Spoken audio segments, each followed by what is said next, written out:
सर्वप्रथम तो प्रत्येक व्यक्ति को गुरु बनाना चाहिए,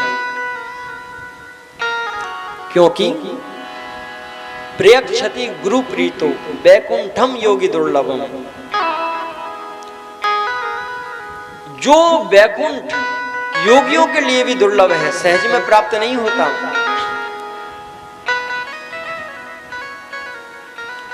वो वैकुंठ मनुष्य को केवल गुरु कृपा से मिल जाता है, बड़े सहज में।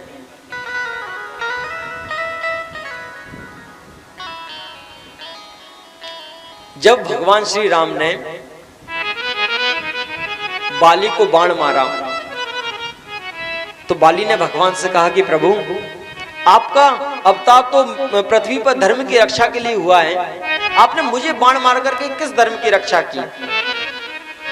भगवान श्री राम कहते हैं बाली से कि बाली, अनुज वधु भगनी सुत नारी, सुन सठ कन्या समय चारी।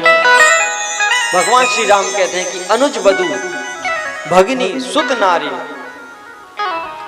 अपनी छोटी बहन, छोटे भाई की पत्नी, पुत्र की पत्नी और अपनी बेटी, ये चारों एक समान होती हैं बाली।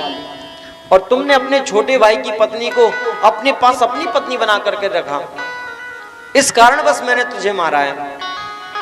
तो बाली कहता है कि प्रभु, ये सब नियम तो मनुष्यों के लिए हैं, हम तो जानवर हैं, बानर हैं, हम बंदर, हमारे लिए तो ऐसा कोई नियम नहीं है।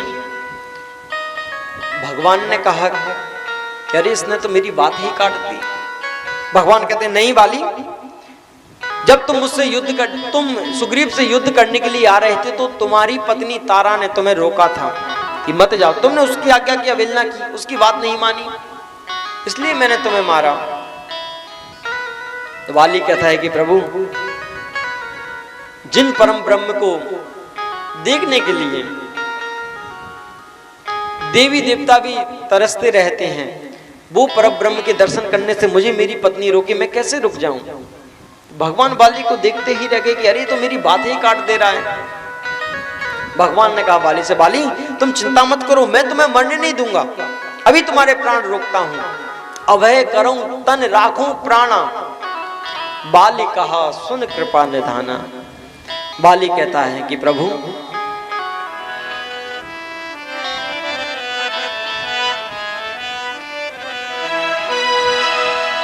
जन्म जन्म मुनि जतन कराई, अंत राम कही आवत नाही।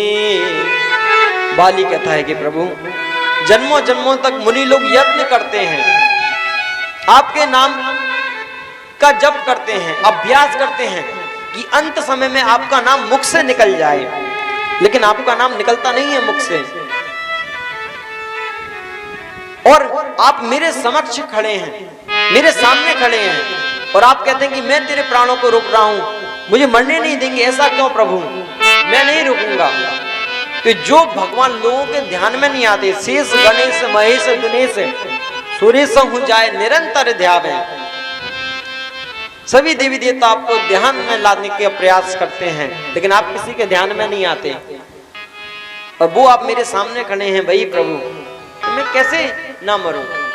और इसी चौपाई का दूसरा अर्थ भी है, जन्म जन्म मुनि जतन कराई,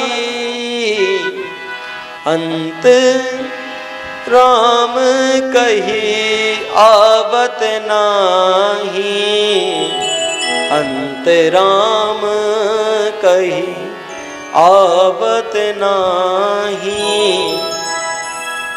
कि मुनि लोग जन्मों जन्मों तक यत्न करते हैं, प्रयास करते हैं, अभ्यास करते हैं भगवान का नाम लेने का, और मृत्यु के समय बस एक बार मुख से राम बोल देते हैं, और फिर इस संसार में वापस आवत नाही, कभी नहीं आते, मोक्ष हो जाता है।